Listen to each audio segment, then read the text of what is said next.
Hola a todos. Quiero compartirles lo que es el método inductivo de la Biblia, cómo se utiliza de una manera rápida. Vamos a estar viendo este material. Voy a tratar de compartirlo por aquí. Y como también hemos sabido ya, tiene tres pasos, que es la observación, la interpretación y la aplicación. Vamos a ver si por aquí podemos mover el documento, si se puede. Y aquí se explica, ¿no? Qué es la observación, que eh, es un trabajo que lleva tiempo, pero quisiera detenerme aquí donde está con letra negrita lo que hacemos, dice. Vean, esto es importante. El primer paso es una lectura inicial del libro de la Biblia que ustedes escojan. Em, Esto es importante anotarlo. Lectura inicial. Lea usted el texto sin detenerse. Si es posible, hágalo en voz alta. No se interrumpa. Va a estar tentado a interrumpir la lectura, pero usted disciplínese para no hacerlo. Vean, y esto es importante. Tome el tiempo que tarda en leerlo y repórtelo. Bien. Yo tomo un libro de la Biblia, que será Eclesiastés, y tardo no sé, 25, 30, 45 minutos, ¿no? Y lo anoto. Bien, es un ejemplo, puede ser 35 minutos. Ya que termine, trate de contestar estas preguntas. Si no sabe las respuestas a algunas preguntas en esta primera lectura, no se preocupe, vean. Entonces termino de leer el libro que escogí y luego tengo que contestar estas cinco preguntas. ¿Qué impresiones obtuvo y qué emociones experimentó? Pues al leer este libro, yo experimenté tristeza, ¿no? Un ejemplo, pensando en el libro de Eclesiastés. Es algo muy, muy simple, diríamos, la respuesta es corta. ¿Quiénes son los personajes clave? Pues recuerdo solamente al hijo de David, al rey de Israel, ¿sí? Este, no sé, los impíos, bien, dependiendo de quién, hay que recordar los personajes clave y no hay que leer otra vez el libro, solamente es recordar lo que ya leímos. ¿Cuáles son los eventos? Vean, ¿qué es lo que pasa en el libro? Pues veo a un hombre que anda buscando la felicidad, trabajando eh, a través de adquirir posesiones o de tener posesiones materiales, no sé, casas y todo lo que dice el libro. Bueno, lo que recuerde, ¿verdad? Eventos clave. ¿Cuál es la atmósfera del libro? Guerra, amor, odio, paz, problemas, intrigas, juicios. En mi caso, tal vez la atmósfera es que nada tiene sentido en esta vida. Otras observaciones, no sé, recuerdo, no sé, al final del libro que el autor da unos consejos a la juventud, eso, y eso es lo que anoto. Bien, ese es el primer paso, ¿verdad? Anoto eh, mi primera lectura, en cuánto tiempo lo leí y contesto estas cinco preguntas. Esas palabras que están en negrita son importantes porque es lo que hacemos. Paso 2, lecturas avanzadas y separación por ideas o unidades de pensamiento, ¿sí? Vuelvo a leer el libro, voy capítulo por capítulo, leyendo con detenimiento. ¿Y qué voy a hacer? Dice, lo que hacemos aquí es separar las ideas del libro. Algunas serán de 2 o 3 versículos, otras de más. Tal vez se hallen unas ideas de menos versículos. Lea el texto cuidadosamente y separe estas ideas en lo que vamos a llamar unidades de pensamiento. Póngales nombres originales a estos textos. Algunos tal vez sean chistosos. Entonces vamos otra vez a la Biblia, que en el caso yo estoy en Eclesiastés tomándolo como ejemplo, y empiezo, ¿no? Palabras del predicador, hijo de David, rey en Jerusalén. Vanidad de vanidades, dijo el predicador, vanidad de vanidades, todo es vanidad, ¿sí? Y me detengo, o puedo seguir leyendo, ¿no? ¿Qué provecho tiene el hombre de todo su trabajo con que se afana debajo del sol? Generación va y generación viene, mas la tierra siempre permanece. Sale el sol y se pone el sol y se apresura a volver al lugar de donde se levanta. Y así sigo leyendo y aquí el propósito es ponerle títulos a cada versículo o quizá 2 o 3 versículos. le pondría yo las primeras palabras del predicador, no sé, versículo 2. Todo es vanidad o nada tiene sentido, ¿sí? Tratar de usar palabras más actuales. ¿Qué provecho tiene el hombre de todo su trabajo con que se afana debajo del sol? ¿Qué podríamos ponerle aquí de título? Trabajar, trabajar sin descanso no tiene sentido, no sé. Y así ir versículo por versículo y capítulo por capítulo. Es un trabajo largo, pero hay que hacerlo. Y hay que ponerle títulos a los versículos, algunos de 2 versículos o de 3 versículos. Los títulos tienen que ser originales y aquí nos dice el material que nos ayuda pues cómo hacerle, pregunte, empiece con las preguntas básicas, qué, quién, cuándo, cómo, dónde. Eso es lo que nos ayuda para poder hacer ponerle los títulos, ¿no? Y dependiendo del libro puede ser un pasaje narrativo, o puede ser un pasaje discursivo, dependiendo del libro. Vean dónde están, qué hacen, es ir contestando cada una de estas preguntas, los personajes, los datos centrales del libro. Es un trabajo que requiere observar, observar. Todo esto tiene que ver con la observación. Y luego hasta que llego en el punto número 3, donde empiezo a observar, esta palabra se repite mucho en este libro. No sé, la frase vanidad de vanidades se repite, ¿sí? Otra palabra que encuentre se repite. Hay que poner porque esas son las palabras clave del libro, ¿sí? Em, Podemos notar esas ideas que vienen en el libro, quizá, mira, relación causa y efecto, o aquí está hablando de unos problemas y llega hasta este fin, ¿no? Pienso, por ejemplo, en Eclesiastés 12, habla de que acuérdate de tu creador y luego nos da allí un poema sobre el ser humano. Podemos ver el deterioro del cuerpo humano y nos lo explica hasta el versículo 9, creo, donde termina diciendo, o 8, vanidad de vanidades. Otra vez dice, dijo el predicador, todo es vanidad, hasta el versículo 8. Hay que observar, observar.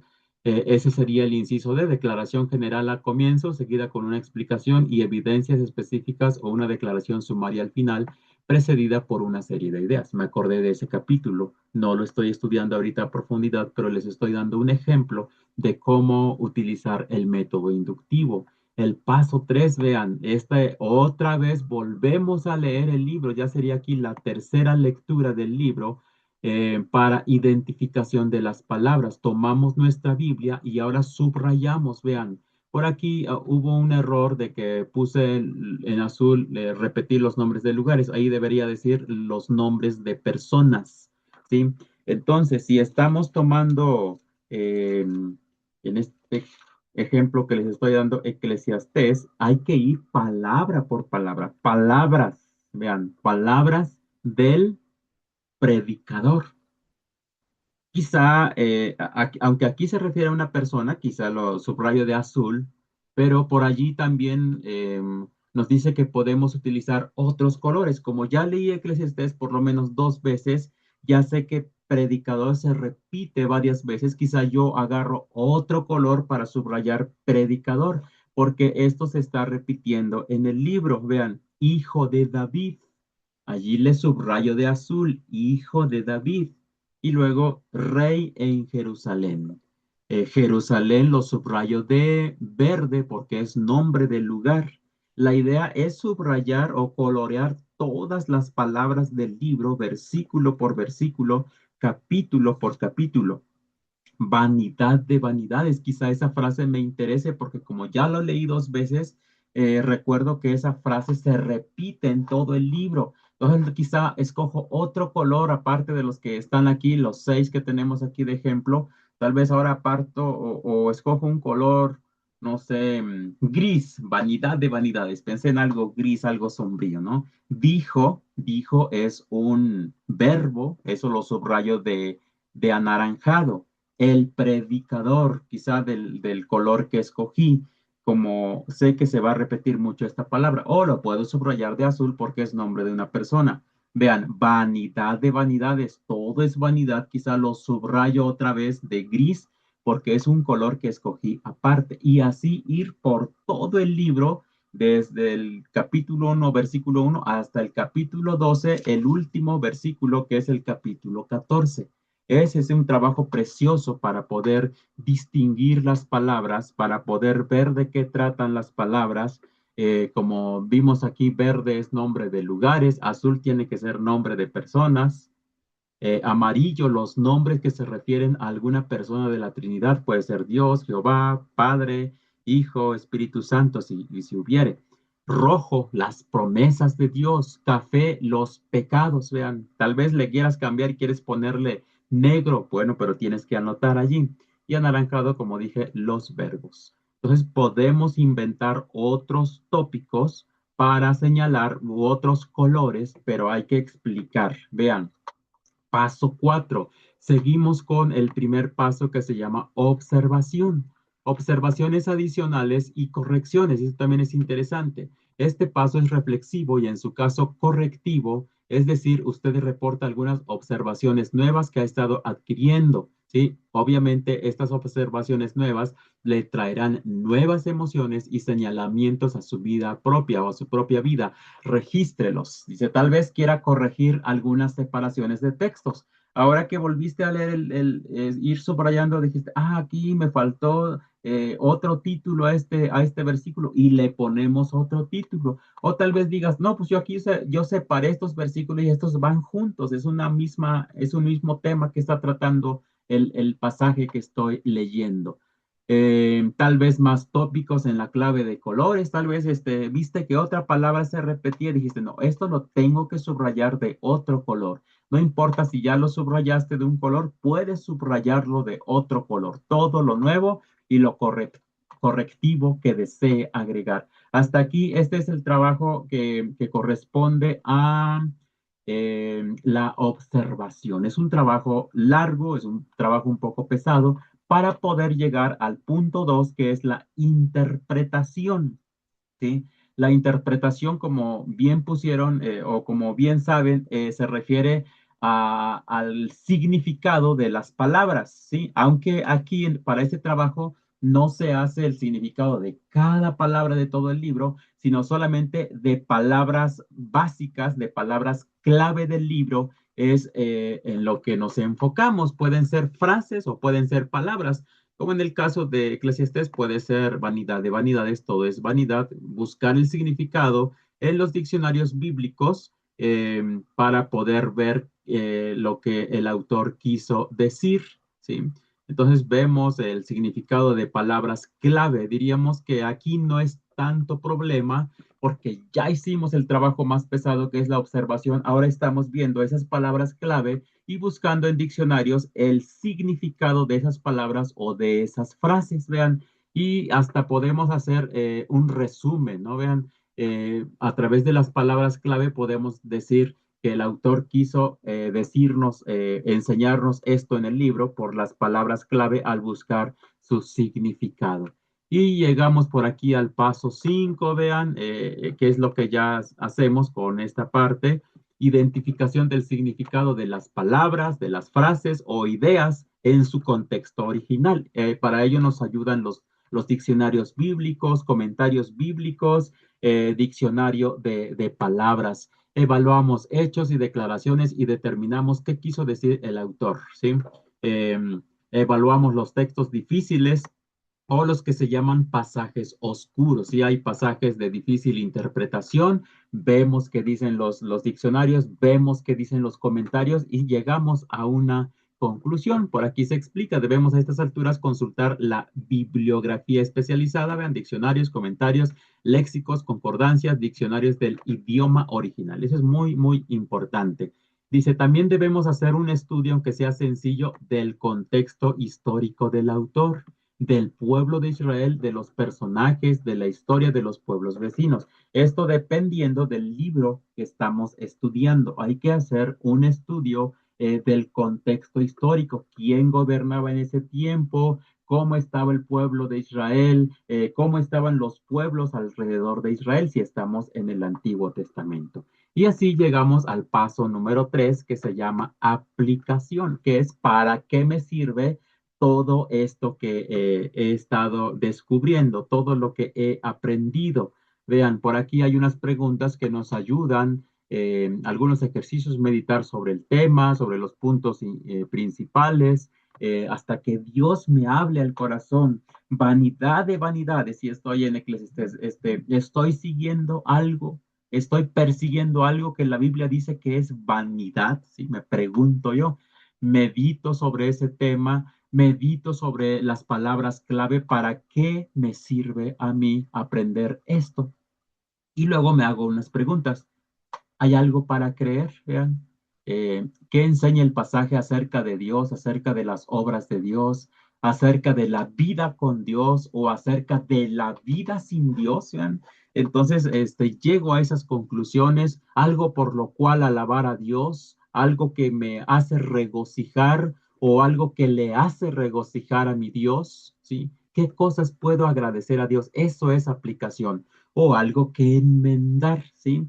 Tal vez yo, el pasaje que estoy estudiando me lleva a aprender a perdonar, ¿sí? Y recuerdo que yo tengo algo contra una persona, o tengo escondido un pecado que no he querido sacarlo, confieso mis maldades ante Dios, o tal vez tengo una relación rota por allí con alguien, voy y pido perdón o perdono para que esa relación se restablezca. Algo que pedir a Dios, peticiones, algo por lo cual orar, ¿sí? Algún llamado que Dios haga a nuestra vida y empezar a orar para poder aplicarlo a nuestra vida. Paso 5 es lo que ya explicamos, meditar sobre lo encontrado y aplicarlo a nuestra vida. Es una aplicación personal, ¿sí? Tal vez llore, ¿verdad? Tal vez me alegre, pero es algo que Dios habla a mi corazón. Y llegamos al paso número 6 dentro de la aplicación, hacer una representación del libro estudiado, el mensaje del libro estudiado, ponerlo en un cuadro, un dibujo, una maqueta, una gráfica. Y en un solo cuadro poder representar el libro que estudié. Pero también se necesita evidenciar en una libreta, lo que estudiamos, ¿sí? Y se necesita también evidenciarlo con una Biblia en físico, donde estamos subrayando palabra por palabra con los colores que se ha recomendado y aparte más colores que se necesiten. Entonces, es un trabajo amplio, pero es un trabajo profundo que queremos llegar a lo específico del libro, como lo explica su nombre, el método inductivo. Que Dios les bendiga.